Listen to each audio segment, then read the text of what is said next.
Dans cette vidéo, je vais vous expliquer comment fonctionne un microphone et un haut-parleur. Et pour cela, on va d'abord réaliser quelques petites expériences. Ici, vous avez une bobine de fil de cuivre qui est reliée ici à un voltmètre qui va mesurer la tension au bord de la bobine. Chaque petit fil ici est isolé et un petit vernis dessus. Donc, on mesure la tension au bord de la bobine.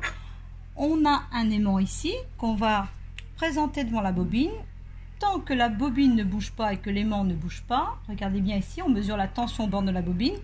Le fait de mesurer une tension non va nous permettre de savoir si un courant circule ou non dans la bobine. Ici, si je ne bouge pas, c'est 0. Maintenant, vous allez voir le fait d'approcher l'aimant, ce qui va se passer. Voilà, vous voyez des chiffres négatifs, positifs. Je fais dans l'autre sens. Quand je vais approcher, cette fois-ci, la tension va être positive, puis négative. Donc, tension positive puis négative, ça veut dire que le courant change de sens. Donc le fait d'approcher un aimant crée un courant dans la bobine.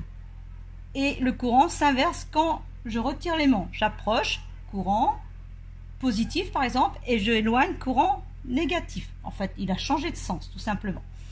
Donc ici, le fait de bouger l'aimant, en fait, l'aimant a un champ magnétique. Le fait de faire comme ceci, on fait varier le champ magnétique. Si je suis loin, le champ magnétique est faible. Si je m'approche, il est plus fort. Et le fait de faire varier le champ magnétique, eh bien, vous venez de voir que ça crée un courant dans une bobine. Autre manière de le voir, ce phénomène, ici, toujours une bobine. Il n'y a pas de pile, il n'y a rien. Elle est reliée à un petit moteur qui fonctionne à l'électricité. Il est relié à la bobine. Pour l'instant, il ne se passe rien. Je présente mon aimant devant la bobine, il ne se passe rien, mais si je le fais varier, regardez. Et vous voyez aussi que le moteur change de sens. Il change de sens de rotation parce que le courant s'inverse. Si j'approche, le courant est dans un sens. Si j'éloigne, il est dans l'autre sens. En fait, on dit qu'on peut faire du courant alternatif. Si j'avais un mouvement comme ça régulier, je crée un courant qui alterne. C'est comme ça aussi fonctionne un alternateur de bicyclette, dans une bicyclette. Vous voyez comme ceci.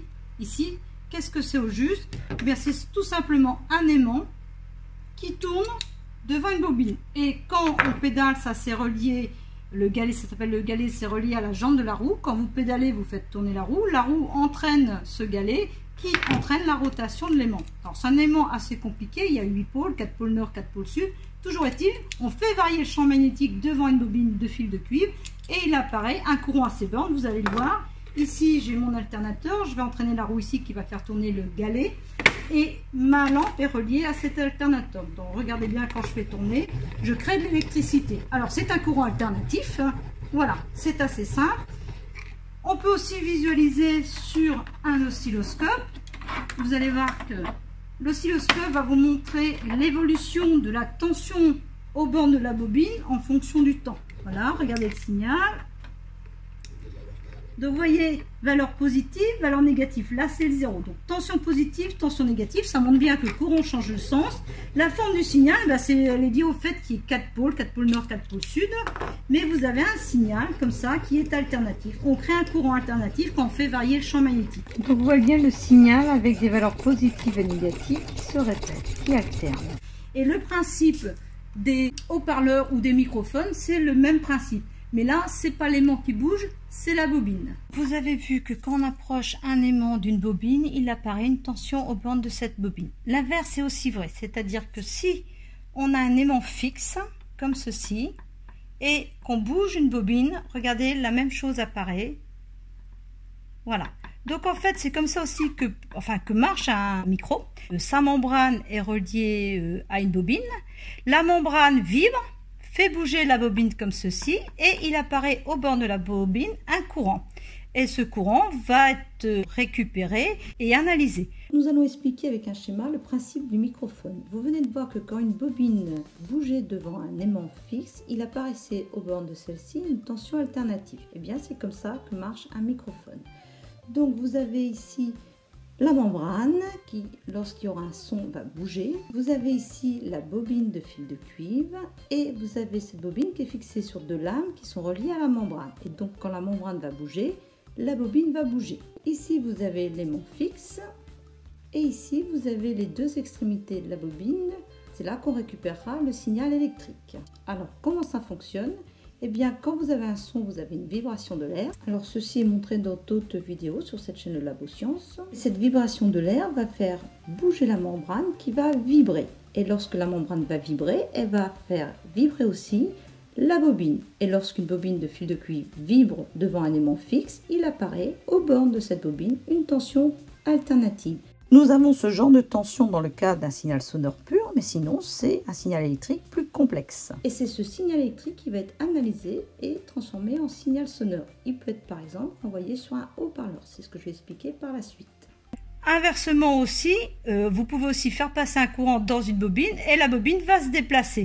Donc soit on fait bouger la bobine, un courant apparaît à ses bornes, soit il y a un courant à ses bornes et la bobine va bouger. Ça, c'est le cas du haut-parleur, c'est-à-dire qu'on envoie un signal émis par une source sonore qui est transmise via un courant électrique dans les bobines et le courant passant va bouger la bobine et donc la membrane va vibrer. Et si la membrane vibre, vous allez créer un son. Alors sur ce schéma, je vais vous expliquer le principe du haut-parleur. Alors ici vous avez l'aimant. Ici, vous avez la bobine qui est reliée à la membrane du haut-parleur. Donc, il y a différentes formes de haut-parleurs. Voilà, je vais représenter celui-ci. Donc, vous venez de voir dans l'expérience précédente que si une bobine bougeait devant un aimant, c'est-à-dire dans un champ magnétique, il apparaissait une tension alternative au bord de la bobine. Et bien inversement, si je mets une tension alternative au bord d'une bobine et que celle-ci est placée dans un champ magnétique, eh bien la bobine se met à bouger. Et donc, on met un signal électrique aux bornes de cette bobine, une tension alternative. C'est encore le cas pour un son pur, mais cela peut être un son plus complexe et donc un signal électrique plus compliqué. Ceci va mettre en mouvement la bobine qui va vibrer. Elle va faire vibrer la membrane du haut-parleur. La membrane du haut-parleur, lorsqu'elle va vibrer, elle va faire vibrer l'air qui est dans cette partie-là. Il va y avoir une vibration de l'air et donc ainsi, on crée une onde sonore. Donc, on part d'un signal électrique et on récupère un signal sonore. Et maintenant, nous allons associer le microphone au haut-parleur. Et donc, un signal sonore, et donc une vibration de l'air, va faire bouger la membrane du microphone, qui va faire bouger la bobine de fil de cuivre. Une tension alternative va être produite. On a ce genre de tension dans le cas d'un signal sonore pur, sinon c'est un signal électrique plus complexe. En sortie du microphone, celle-ci est envoyée sur l'entrée du haut-parleur. En fait, en général, il faut un ampli entre les deux pour amplifier le signal. Et donc, la bobine va vibrer. Elle va entraîner avec elle la vibration de la membrane, qui va faire vibrer l'air et ça crée un signal sonore. Et qui aura la même forme que le signal sonore initial. Ceci sera montré expérimentalement dans cette vidéo. Voici quelques autres vidéos sur le son que vous avez sur cette chaîne de Laboscience. Et il y en a beaucoup d'autres et puis d'autres qui vont aussi bientôt sortir. Tout ça, c'est dans la playlist Le Son.